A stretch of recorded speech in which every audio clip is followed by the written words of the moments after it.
día de hoy vamos a platicar sobre complicaciones del niño con insuficiencia renal crónica, pero siguiendo la misma pauta de desarrollo de las pláticas, voy a hablar primero de la fisiología normal para entender qué es lo que sucede con las complicaciones de las alteraciones hidroelectrolíticas que se presentan en esta entidad. Sodio y agua es una plática muy bonita, tiene mucha información y es difícil de entender. Así que vamos a ir paso a paso y voy a procurar que tomen bien los conceptos para ir entrando luego ya en la materia que nos interesa.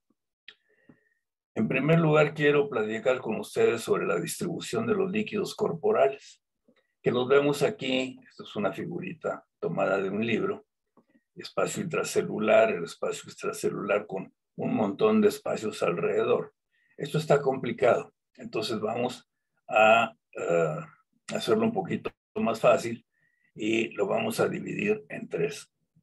Primero, el agua corporal total en el adulto joven es más o menos 60% del peso corporal del individuo.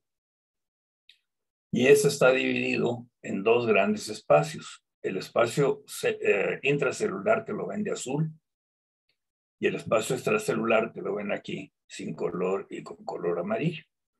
Este último espacio, el extracelular, a su vez, se divide en dos. Este amarillo es el espacio intersticial, es el líquido que está pues, en los intestinos, globos oculares, en la sangre, saliva, etcétera, etcétera, entre las células. Y el volumen plasmático, que es el volumen circulante en la sangre. Vamos a ver composición y tamaño del volumen de los espacios corporales.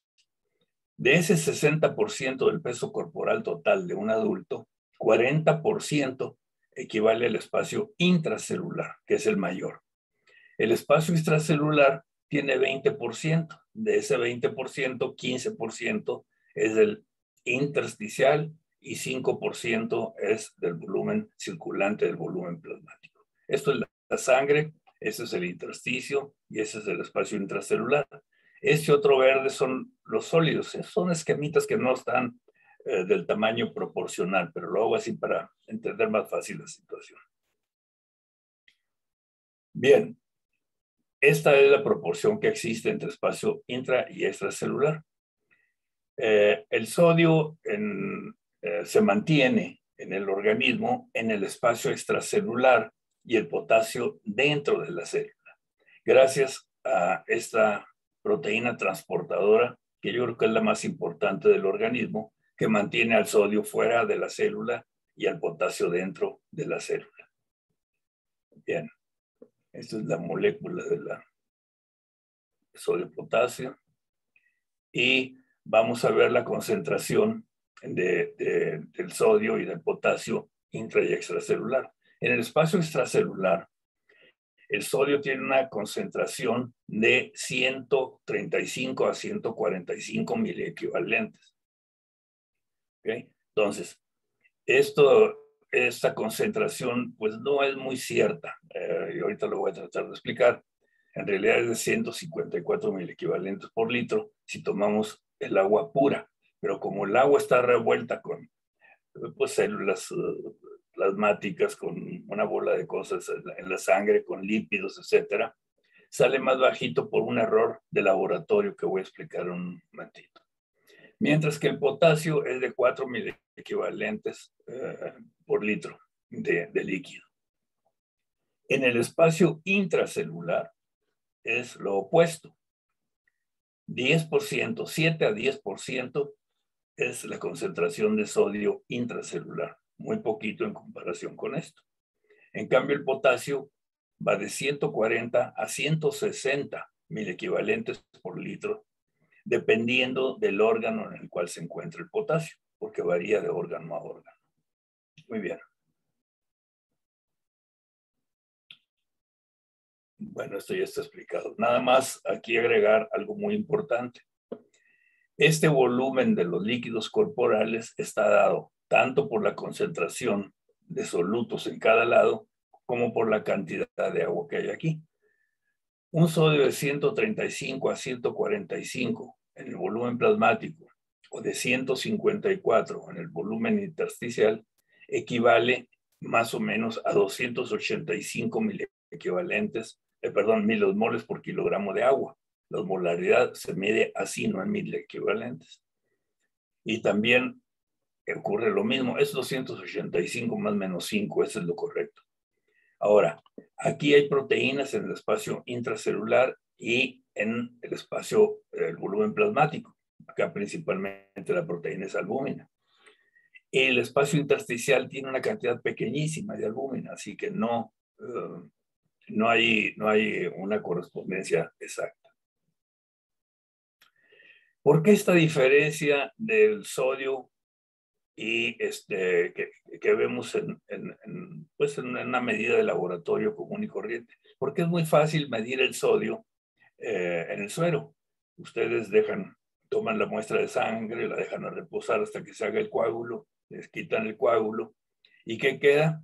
Pues el suero lo van a centrifugar y van a tomar una muestra de aquí, 1 centímetro, para ver la concentración de sodio. Pero como aquí hay otras cosas, lípidos, grasas, proteínas, etcétera, en pequeña proporción, en realidad no estamos midiendo en 1 mililitro, lo estamos midiendo en 0.93 de mililitro, en condiciones físicas, fisiológicas normales.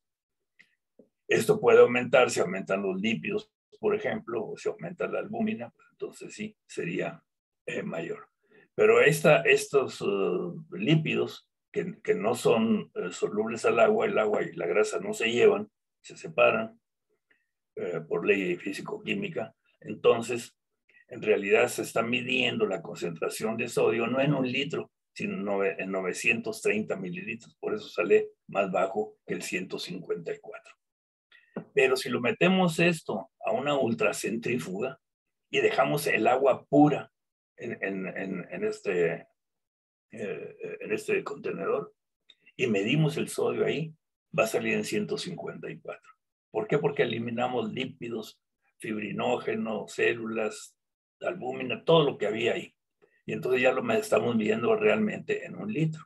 Como eso no es práctico, la mayor parte de los laboratorios no tienen ultracentrífugas, excepto los laboratorios de investigación. Nos vamos a la clínica y decimos que el sodio normal en el espacio extracelular 134 a 135, cuando en realidad es de 154, quitando este error de laboratorio. Muy bien, aquí lo vemos como aparece aquí. Esto quiere decir que si un paciente está acumulando algún soluto extraño, como serían los lípidos, ¿en dónde vemos esto? En la hiperlipidemia, pues, en el síndrome nefrótico, en la cirrosis hepática. Entonces vamos a tener una cantidad de grasa tremenda. Esto es normal. Esta es la grasita. Este es el suero. O sea, ya viene siendo esto plasma. Y aquí está el coágulo abajo, después de centrifugar. Pero miren lo que pasa en estos pacientes con síndrome nefrótico o cirrosis que tienen hiperlipidemia. La cantidad de lípidos es muy grande.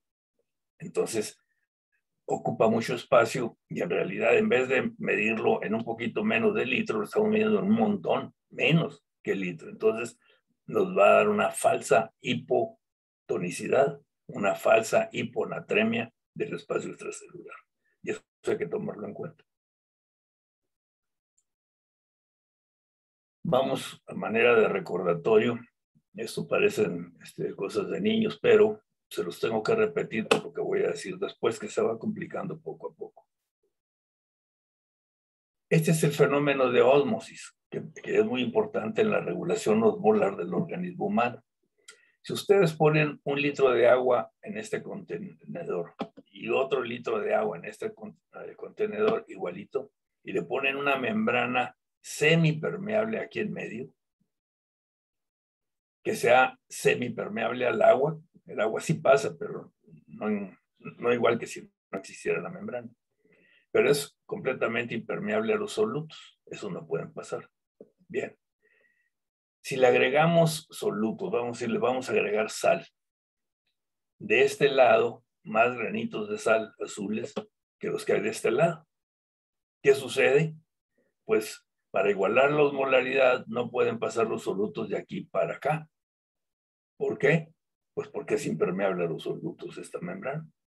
Entonces, hay una ley de osmolaridad en física. Tiene que ser la misma osmolaridad en todos los espacios líquidos corporales a fuerza. Entonces, ¿qué sucede? Pues si los solutos no pueden viajar, el agua sí puede viajar porque es permeable al agua. Entonces pasa agua de este espacio con menos solutos hacia donde hay más para mantener la osmolaridad igual en todos los espacios líquidos corporales. Siempre va a suceder eso. Igualdad de osmolaridad en todos los espacios. Normal, isotónico, bajo, hipotónico, alto, hipertónico. ¿Qué pasa cuando pasa líquido? ¿Qué sucede cuando pasa líquido de aquí hacia acá? Pues que este espacio perdió agua, se hace más chiquito, y este espacio la ganó, se hace más grande. Pero no es el agua lo que está dando la osmolaridad, es la cantidad de solutos que va a atraer, que va a fijar en un compartimento una cantidad determinada de agua. Y eso es importantísimo que entiendan este concepto porque aquí vamos ya con más asuntos. Esto ya es clínica. La cantidad total de solutos en un espacio regula el volumen de ese mismo espacio. Esos solutos están con una carga eléctrica y una carga osmolar para que funcionen como atractores de agua. Por lo tanto, si el mayor electrolito del espacio intracelular es el potasio, la cantidad total, no dije la concentración de potasio, sino la cantidad total de potasio en el espacio intracelular va a regular el volumen del espacio intracelular. En cambio, la cantidad total de sodio, no la concentración de sodio, va a regular el volumen del espacio extracelular. Y eso es importantísimo en el manejo de pacientes. La ganancia total de sodio, ¿okay?, que se va a acumular en el espacio extracelular, porque ahí es donde se acumula, no en el intracelular. ¿Dónde se va a acumular? ¿En el espacio intersticial o en el volumen plasmático circulante en la sangre? Bueno, si se acumula en el espacio intersticial, clínicamente, ¿qué vamos a ver? Edema. Si se acumula en el espacio plasmático, en el volumen plasmático, ¿qué nos va a dar en la clínica? Hipervolemia. Generalmente van de la mano. Un paciente que pierde líquido del espacio de sodio y agua, del espacio intersticial, lo va a perder también del volumen plasmático y viceversa. Generalmente, pero no siempre. Hay niños nefróticos, por ejemplo, que no hacen esto, hacen otra cosa. Pero eso lo vamos a ver luego. Entonces, la ganancia de sodio te va a dar edema con hipervolemia en la mayoría de los casos. La pérdida de sodio total del espacio extracelular te va a dar deshidratación en el espacio intersticial y en el plasmático te va a dar hipovolemia. La retención de 154 milequivalentes de sodio por litro te va a retener 1 kilogramo de agua. Si el paciente pierde 154, va a perder 1 kilo de agua. Por lo tanto, aquí gana 1 kilo de peso y acá lo pierde. Ya sea ganancia o pérdida. Aquí vemos un niño con edema. Por definición, un niño con edema tiene retención de sodio en el espacio extracelular. Por definición, un niño deshidratado, como este se le ve a leguas, que es la deshidratación grave, anda alrededor del 10 y 15%, está grave este niño. Este pacientito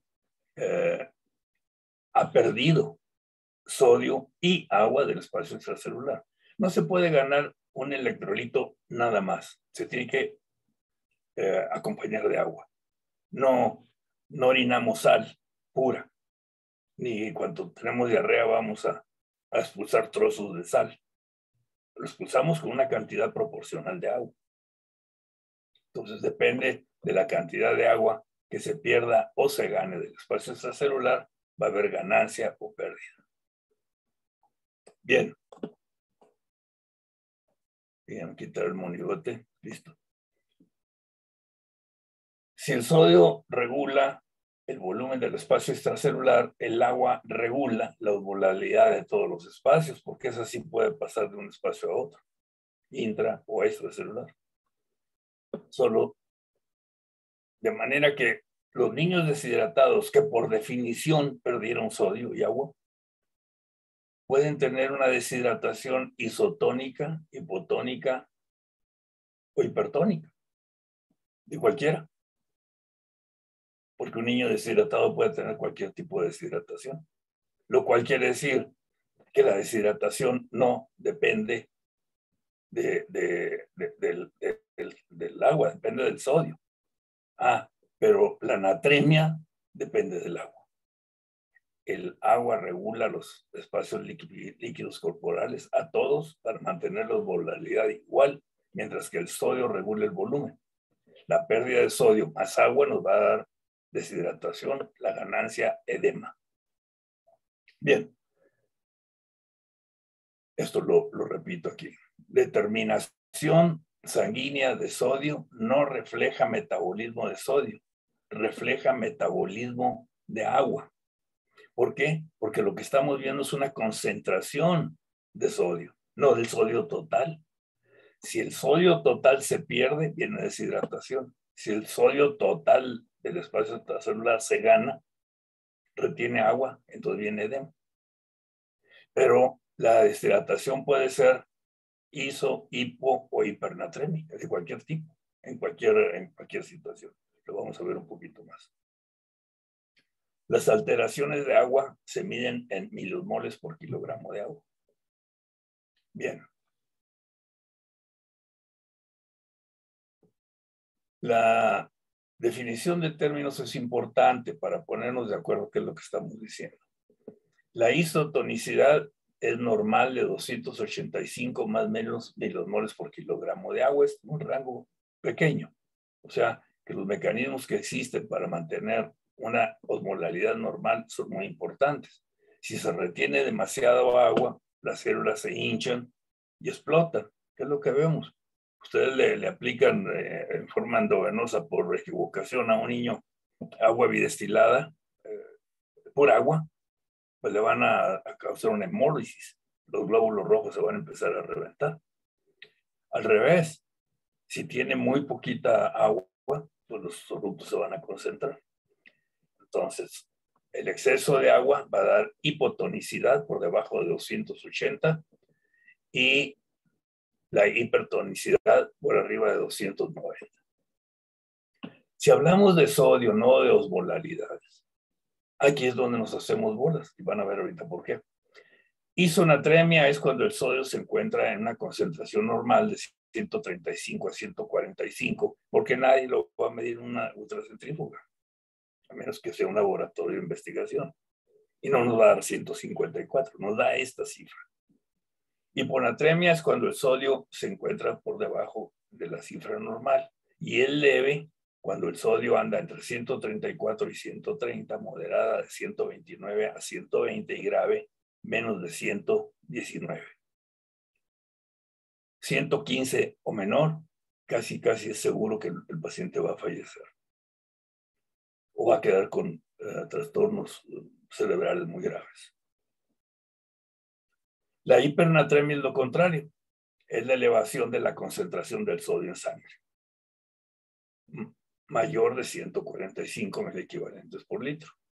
Es leve cuando anda entre 145 y 50, moderada de 151 a 155 y grave ya alrededor de 160. También puede ser mortal y generalmente es mortal.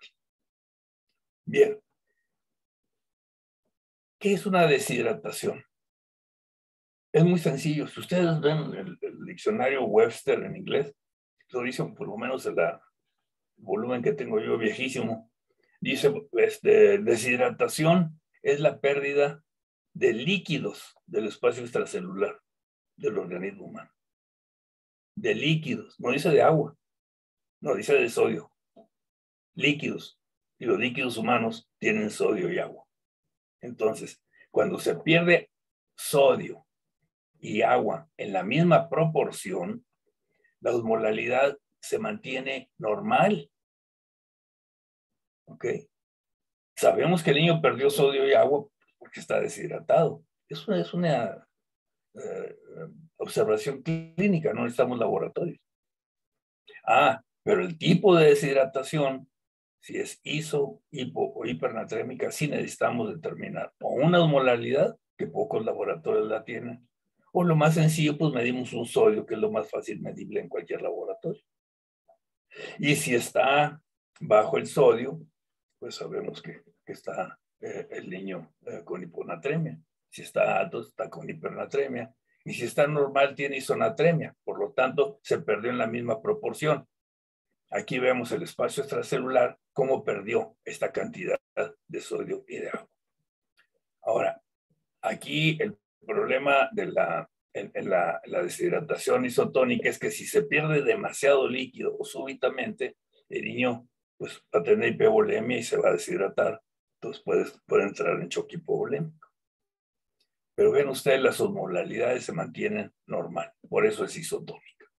La mayor parte de los niños con deshidratación es este tipo de deshidratación isotónica. 50%. Ahora bien, en la deshidratación hipotónica tenemos fenómenos completamente diferentes y realmente interesantes y muy graves. El niño pierde, ¿ok?, más sodio que agua. ¿Y cómo es eso? Pues si está orinando mucho, la orina no está concentrada, o si tiene una diarrea en la cual esté perdiendo demasiada agua más que sodio, pues va a venir este tipo de deshidratación hipotónica.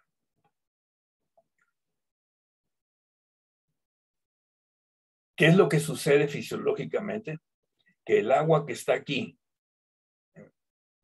como está bajando la tonicidad, es hipotónica, se va a mover de aquí a acá para mantener la electroneutralidad y la electroosmolalidad.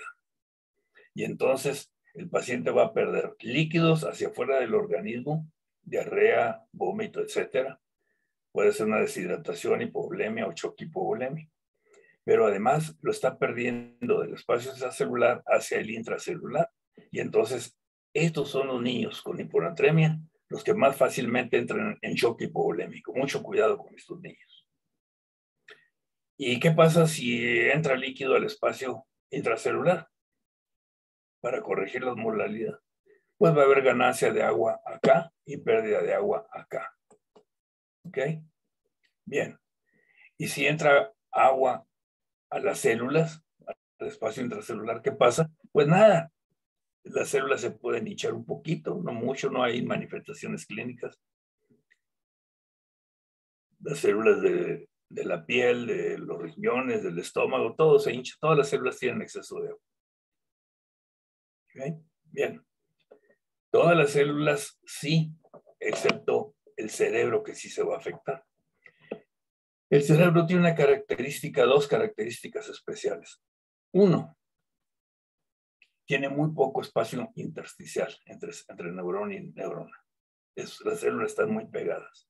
Entonces, como un total de todo el cerebro funciona como si fuera una sola célula. En fisiología sí lo vemos. Le llamamos la célula grandota.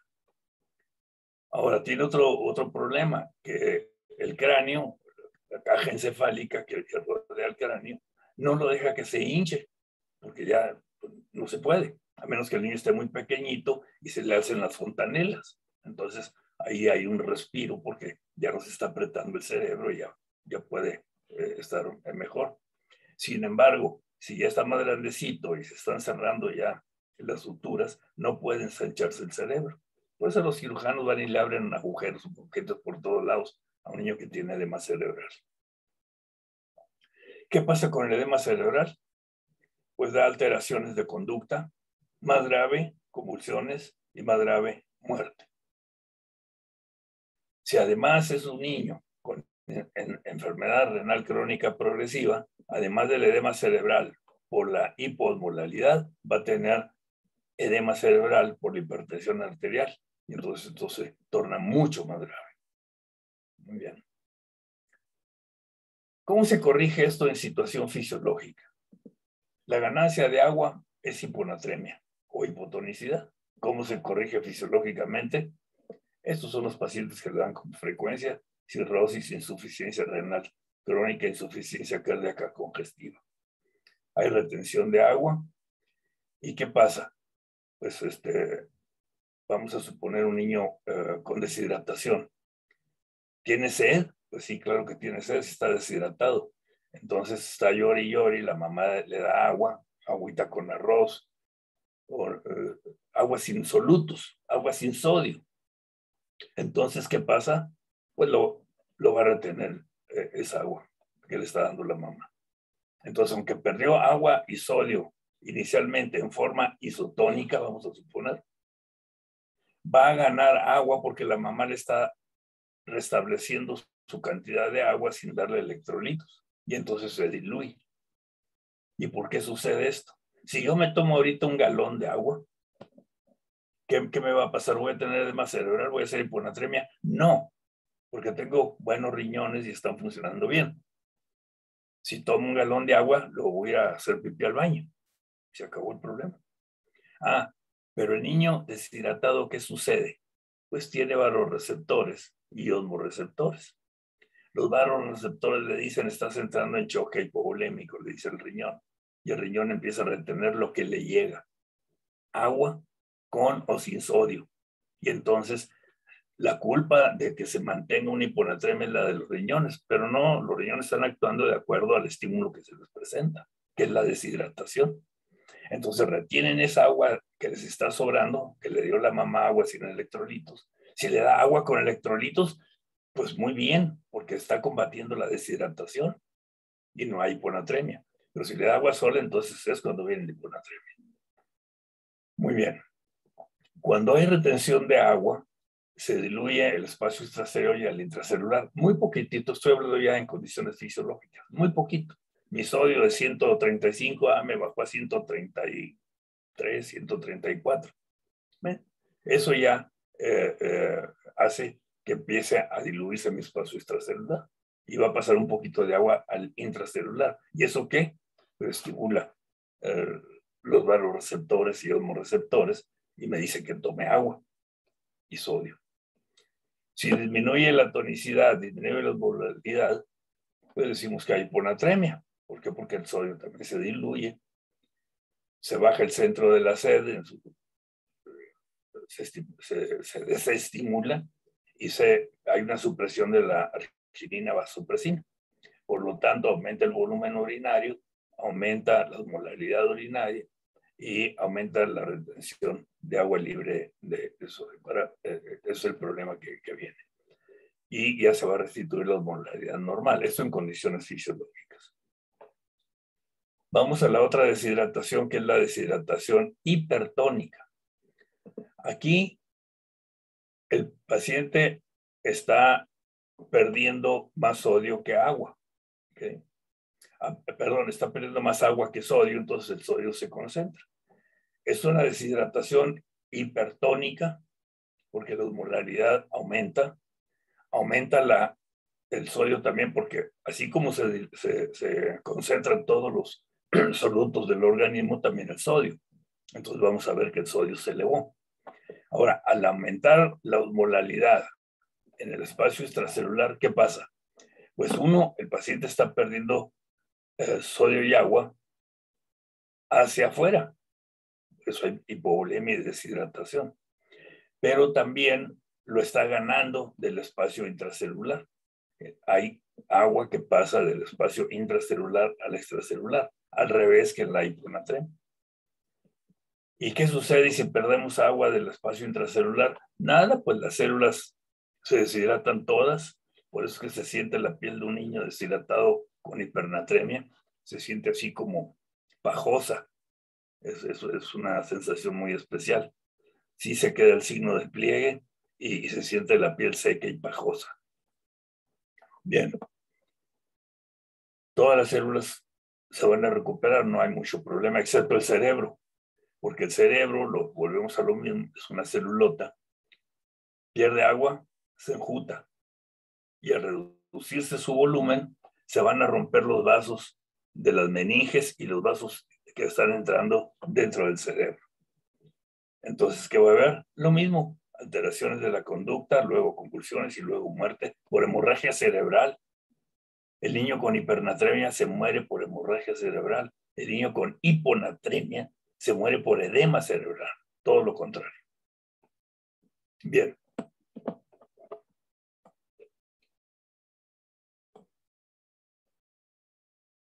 ¿Qué pasa si comparamos el volumen del agua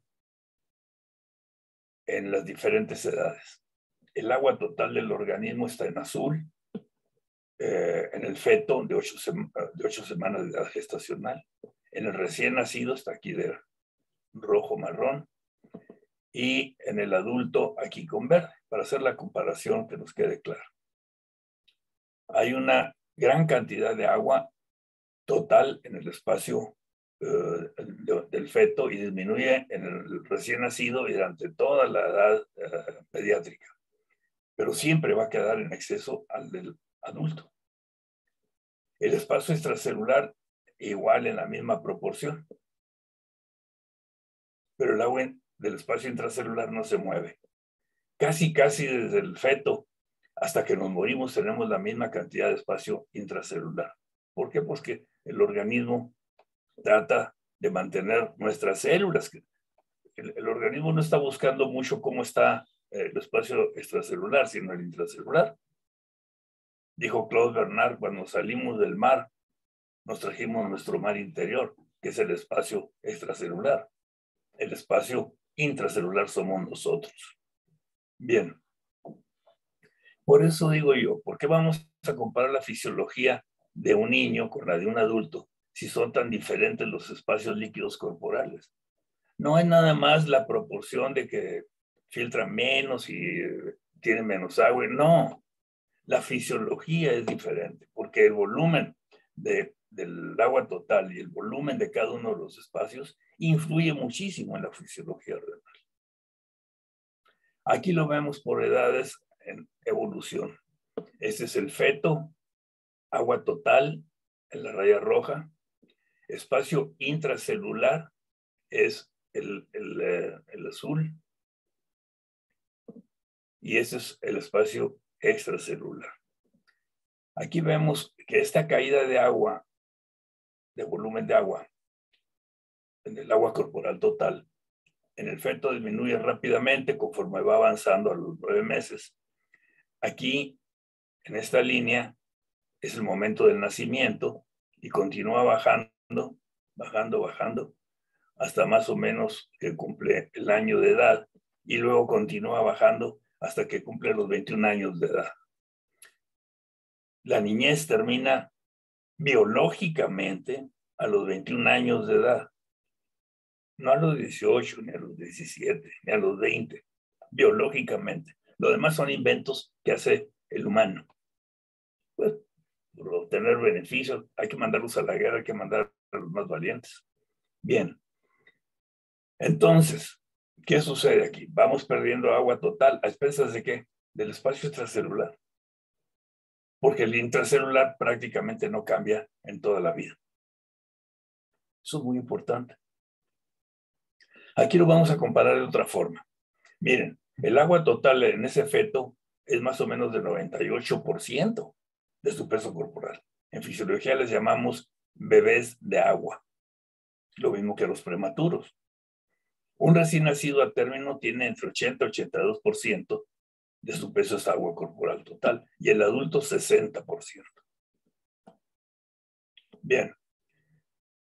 ¿Cuál es la relación entre un espacio y el otro, extracelular versus intracelular? Pues más o menos, redondeándole aquí como en el súper, tenemos que relación en el feto es de 2 a 1. En el recién nacido es igual, 40 y 40%. En cambio, en las relaciones de 1 a 1.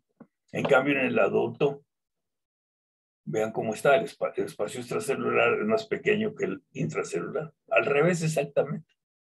Se invierte la relación. ¿Cómo vamos a comparar la fisiología del riñón cuando está pasando esto? Es imposible, no se puede. Bien.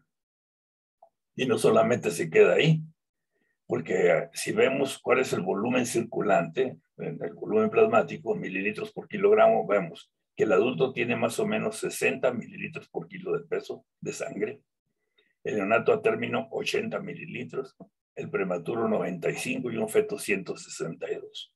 También el volumen vascular es importantísimo para determinar la función renal. Bien, vamos a ver en la fisiología renal y manejo de sodio y agua, en este caso de la enfermedad renal crónica, pero vamos a seguir un poquito en la fisiología general. Vean esto qué bonito, este es el desierto del norte de la laguna de Mexicali, ahí en la Baja California, seco, 50, 55, 60 grados centígrados. Es tremendo esto. Bueno, vamos a ver aquí. Cuando a mí me llaman a ver a un niño que tiene una alteración hidroelectrolítica, lo primero que me pregunto es, ¿los riñones están haciendo lo que se debe hacer? Porque si no es así, entonces los riñones son los que tienen la culpa de lo que está sucediendo. Entonces, ante un estímulo debemos ver una respuesta renal que sea la adecuada. Si no la es, por ahí anda el problema. Fundamental para hacer diagnósticos. Es la primera pregunta que se debe uno hacer. Vamos a hablar de volumen. Si se pierde volumen del espacio extracelular, deshidratación, hipovolemia, ¿cómo se restaura? Pues sabemos que hay disminución del espacio extracelular, lo sienten los vasoreceptores, van a dar sed, lo sienten también la osmolalidad, va a aumentar, va a estimular el sistema renina-angiotensina-aldosterona, disminuye el factor natriurético y aumenta la presión arterial para combatir la hipovolemia. Va a haber oliguria, retención renal de sodio y agua por acción de la aldosterona y se restituye el volumen del espacio extracelular y del líquido plasmático, como lo platicamos en la situación de tonicidad. Bien. Perdón, hizo un poquito de sal. Prohibido en un nefrólogo, pero si no, no puedo hablar. ¿Cómo está la regulación tubular de sodio? Esta es la nefrona, glomérulo que filtra un montón de sal al día. Sodio, 2,5 kilos o más en un adulto. Esto lo reabsorbe casi en su mayoría en el túbulo proximal. Y si el paciente está deshidratado, reabsorbe más. Y si tiene 4 o 5 días de deshidratación, ¿qué sucede? En la práctica sí sucede. Gente que se pierde en el desierto, etcétera. 100% se reabsorbe. No tienen absolutamente nada de sal por la orina. Tiene esa capacidad del riñón. Vamos a ver que el potasio es muy diferente luego en otra plática. Bien, 20% se va a reabsorber en la rama gruesa ascendente de Henle, a este nivel. Aquí. Hay que recordar que aquí el agua no se reabsorbe y eso es sumamente interesante para entender la fisiología. Luego un 5% más o menos acá. Dice uno, bueno, pues es muy poquito lo que se reabsorbe acá. Ah, no, pero aquí es la regulación fina. Acá se reabsorbe gran cantidad de sodio que de otra forma se iba a perder si pasa para acá. Pero ya la regulación fina del metabolismo de sodio y agua está acá en el túbulo colector. Conector, esta partecita y el colector. Aquí en la célula principal, el sodio manejado por aldosterona. Esta es la nefrona distal sensible a la aldosterona. Y en el túbulo colector se reabsorbe menos, pero más bien es la reabsorción de agua dependiendo de la osmolaridad. La excreción urinaria en condiciones fisiológicas de todo este sodio que se filtró es del 1 o de menos del 1%. Voy a hacer un pequeño resumen de la fisiología renal, porque si no sabemos cómo los riñones trabajan, no vamos a entender nada. Los riñones son los que manejan todo el metabolismo de líquidos y electrolitos. En el túbulo proximal, el sodio que se filtra aquí por el glomérulo pasa al lumen tubular proximal en forma de bicarbonato de sodio que se va a disociar en sodio y en bicarbonato.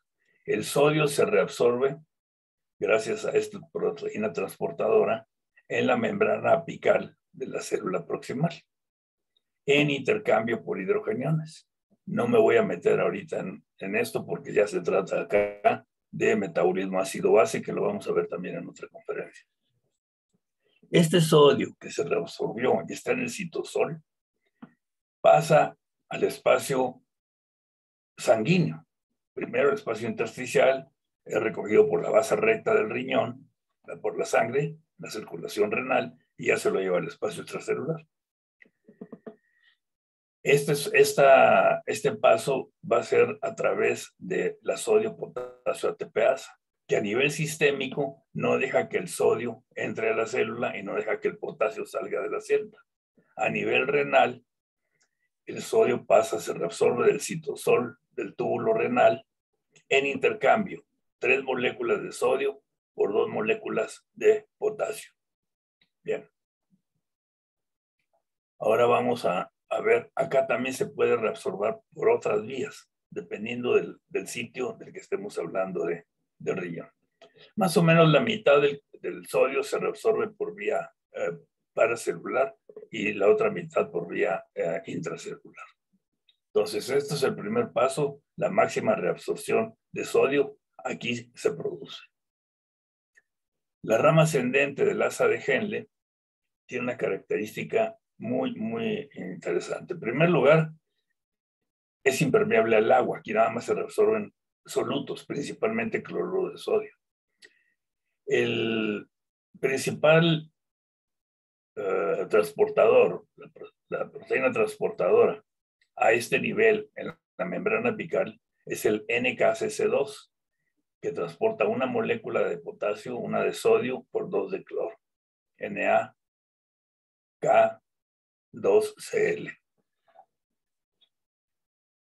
Se reabsorben estos al citosol y entonces el cloro se va a reabsorber por diferentes mecanismos, eso lo vamos a ver en el metabolismo ácido-base también. Y el sodio se reabsorbe acá por, otra vez, la sodio-potasio ATPasa. Pero se está acumulando potasio por aquí y se está acumulando potasio por acá. Y la célula no va a poder con tanto potasio que hay que eliminar, hacia el lumen tubular, ¿okay? A través de los ROMK, que son canales de transporte de potasio. Este potasio parte se va a eliminar y parte va a regresar a este ciclo para seguir alimentando a el NKCC2 para que continúe la reabsorción de estos electrolitos. En el túbulo distal, principalmente en la nefrona distal sensible a la aldosterona, que está aquí. Bien. En esta parte, vemos qué es lo que sucede. La aldosterona circulante, ¿se acuerdan dónde se produce la aldosterona? Se produce en la zona glomerulosa de la corteza suprarrenal.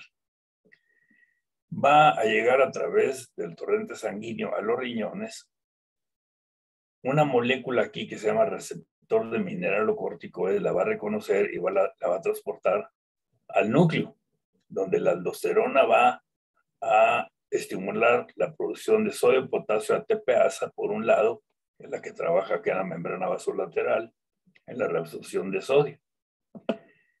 Y va a estimular la producción de los ENaC, que son los conductos epiteliales de reabsorción de sodio.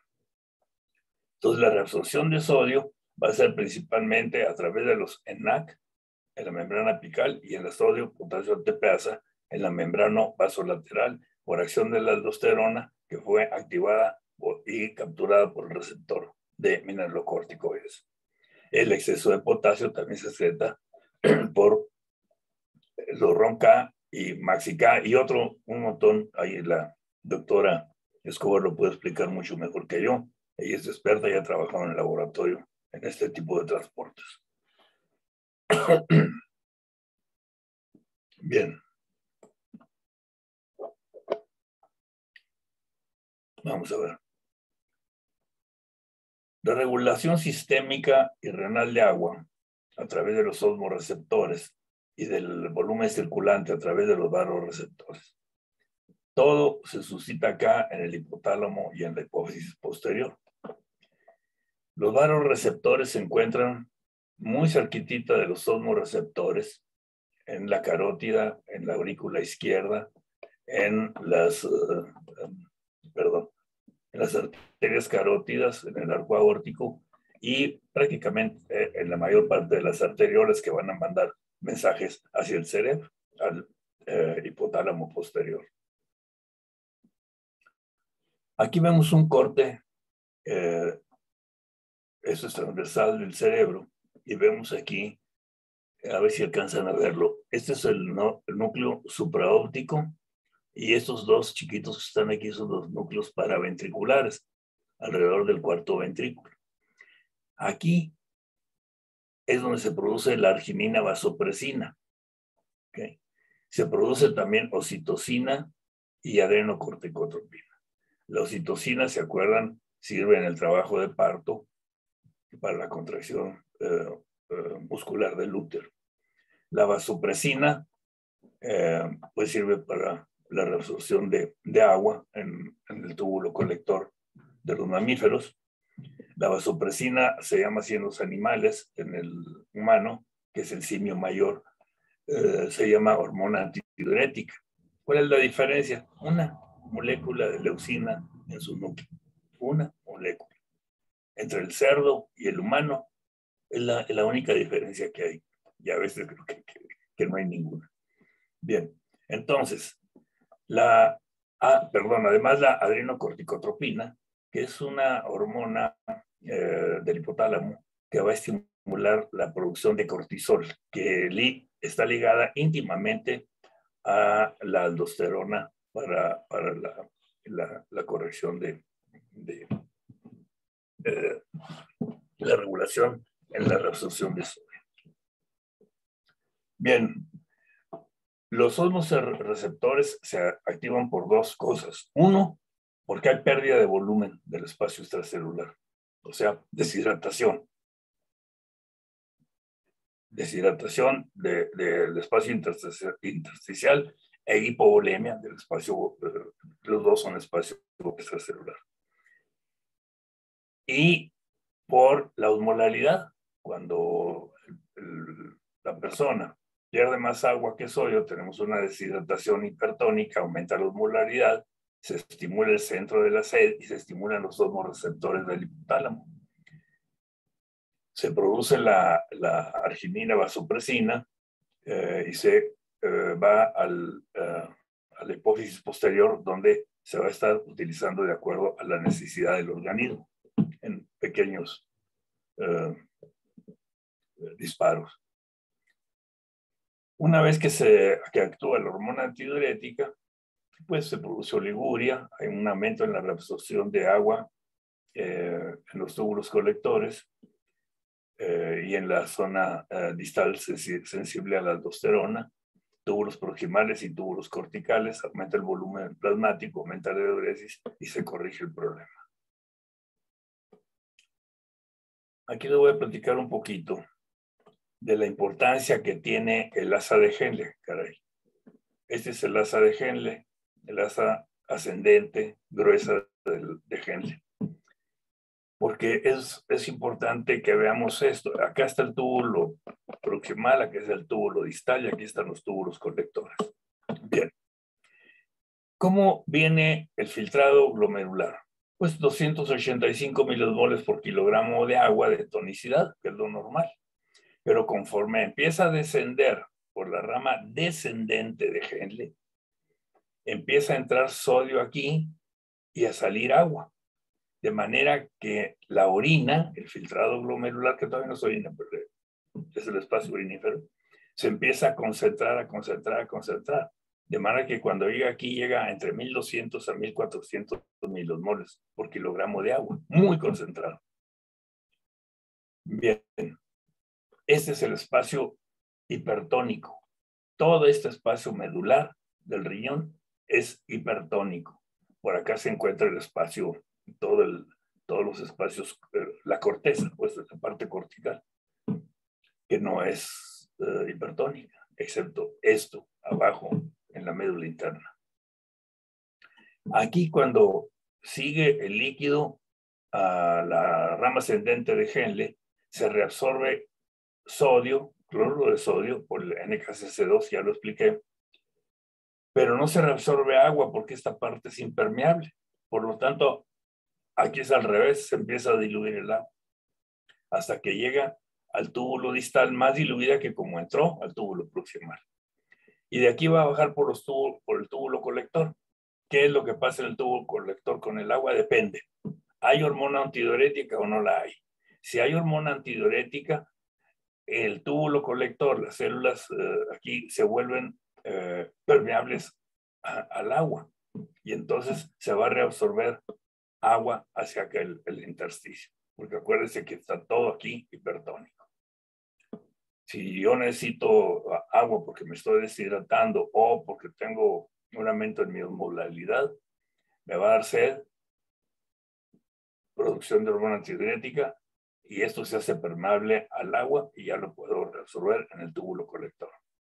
Pero si no se produce hormona antidiurética porque no la necesito, queda impermeable al agua. Entonces, así como venía el agua de diluida acá, en esta parte, así va a bajar, pero no se abren las porosidades, no entra aquí la arginina vasopresina, la hormona antidiurética, y sigue diluido. ¿Qué pasa? Pues si aquí tomo muy poquito, va a ser permeable al agua por acción de hormona antidiurética. Si estoy deshidratado, perdón, es al revés. Si estoy deshidratado, va a aumentar la hormona antidiurética y va a hacerse permeable al agua. Si no estoy deshidratado, no tengo hormona antidiurética y va a quedar diluido. Es lo mismo que si me tomo un galón de agua, pues lo voy a orinar. ¿Por qué? Por esta razón. No voy a hacer hiponatremia, a menos que tenga un factor que me impida hacer esto, como sucede con los niños deshidratados. Vamos a ver la relación osmolar con la reabsorción de agua ya en una forma holística en toda la nefrona. Habíamos dicho que aquí entra el sodio y el agua que se van a reabsorber en la misma proporción, de manera que baja aquí a 285 de osmolaridad. Entre 60 y 80 se reabsorbe de sodio y de agua en esta porción. Pero conforme empieza a descender, se hace hipertónica la orina, se hace muy hipertónica la orina y muy hipertónico el intersticio. Conforme sube por el asa de Henle, aquí va a ocurrir lo contrario. Se reabsorbe el cloruro de sodio, pero es impermeable al agua, entonces se empieza a diluir la orina aquí. Y entra diluida, aquí se reabsorbe más sodio para el mecanismo de regulación de volumen, y luego pasa el agua acá diluida, y dependiendo si hay o no hormona antidiurética, se va a reabsorber o no el agua. Voy a hacer pipí el litro que me tomé de agua o el galón que me tomé de agua. Entonces todo depende de eso. O estoy deshidratado, hago lo contrario. Esto es lo que llamamos en esta parte hipertónica el mecanismo de contracorriente. Esta es la zona dilucional de la orina, porque la orina aquí no es permeable en el asa de Henle, en la parte gruesa, ascendente. No se reabsorbe el agua, aquí se diluye la orina y aquí se concentra. Pero ambos están en un medio hipertónico medular interno.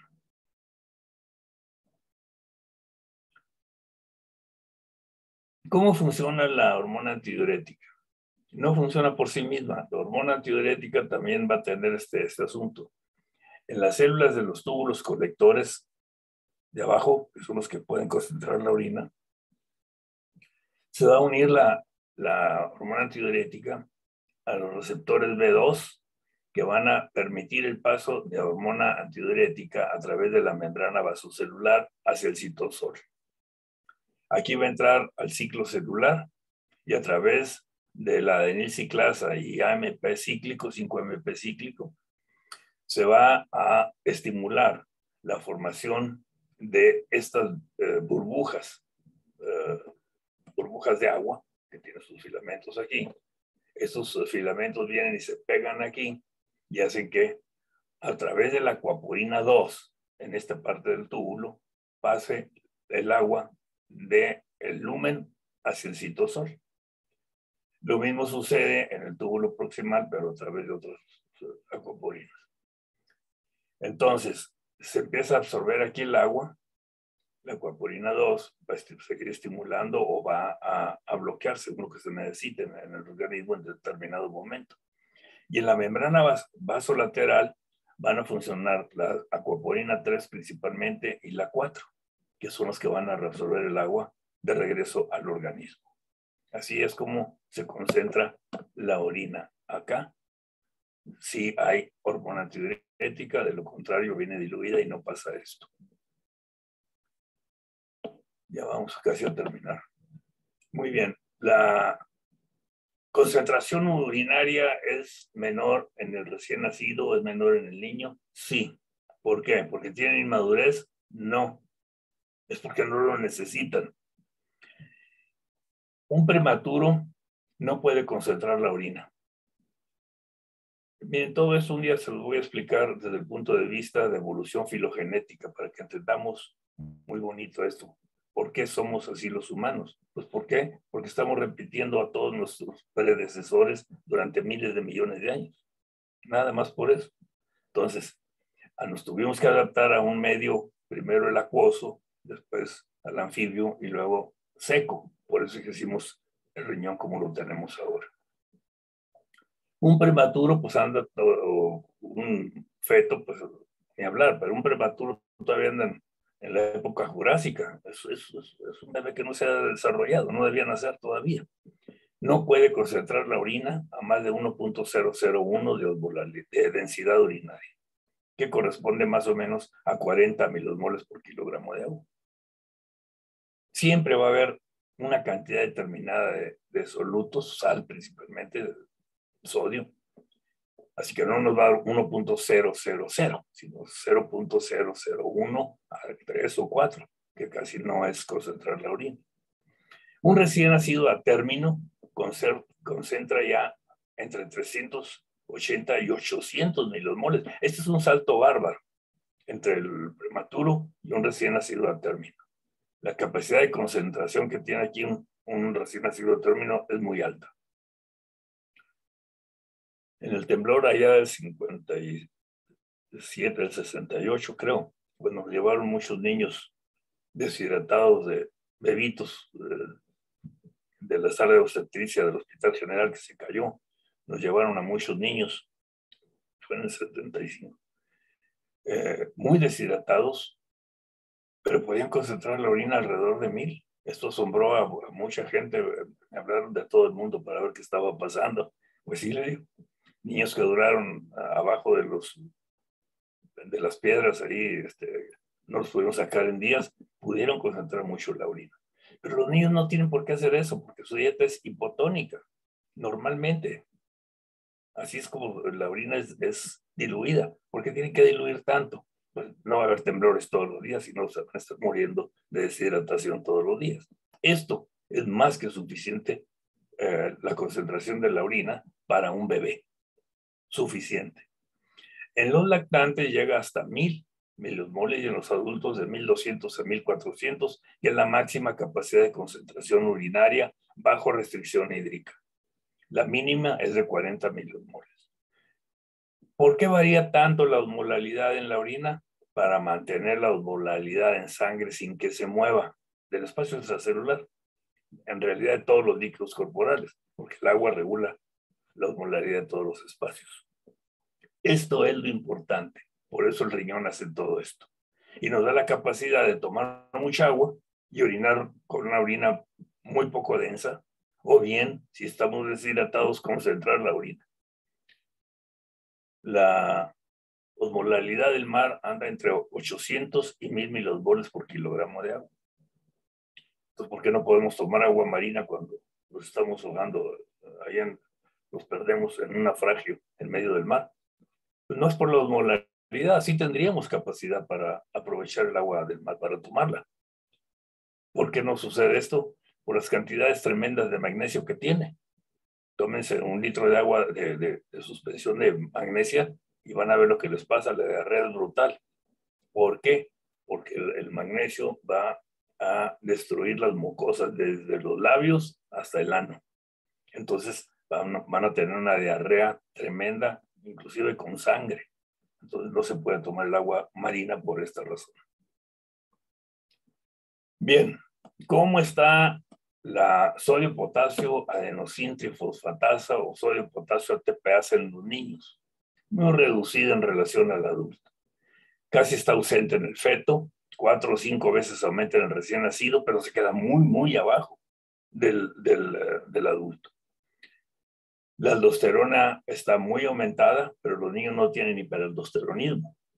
Son insensibles hasta cierto punto a la aldosterona.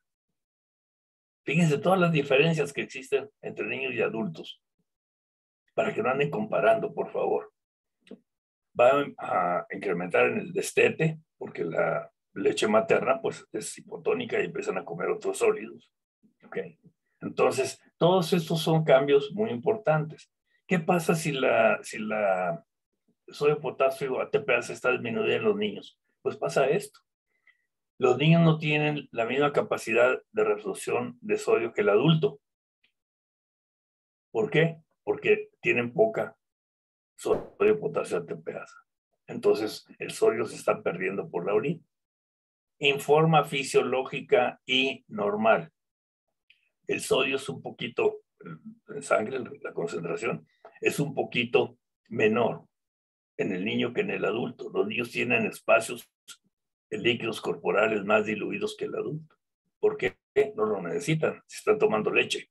Y se va aumentando poco a poco esa capacidad hasta llegar al adulto, como lo vimos en la diapositiva previa. Ahora, al tirar sodio, ¿qué sucede?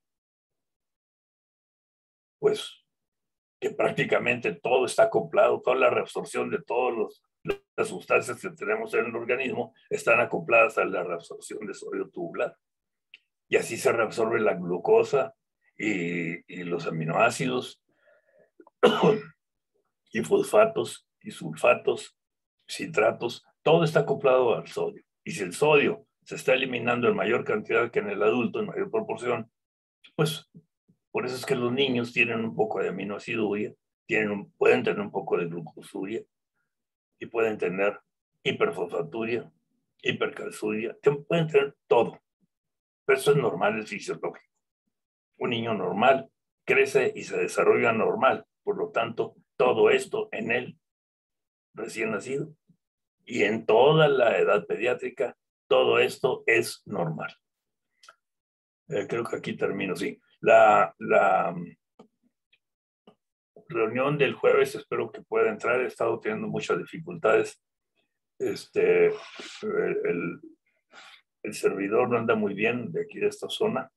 Yo no vivo en la Ciudad de México, por una parte. Por otro lado, pues que yo no le entiendo estas cosas. Entonces, es más fácil para mí entender un poquito de fisiología y clínica, que es más complicado que manejar estas cosas, pero para mí es lo contrario.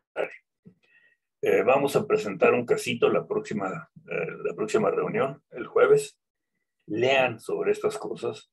Son términos muy importantes los que les acabo de platicar. La concentración de sodio, hipernatremia, no se refiere a ganancia de sodio.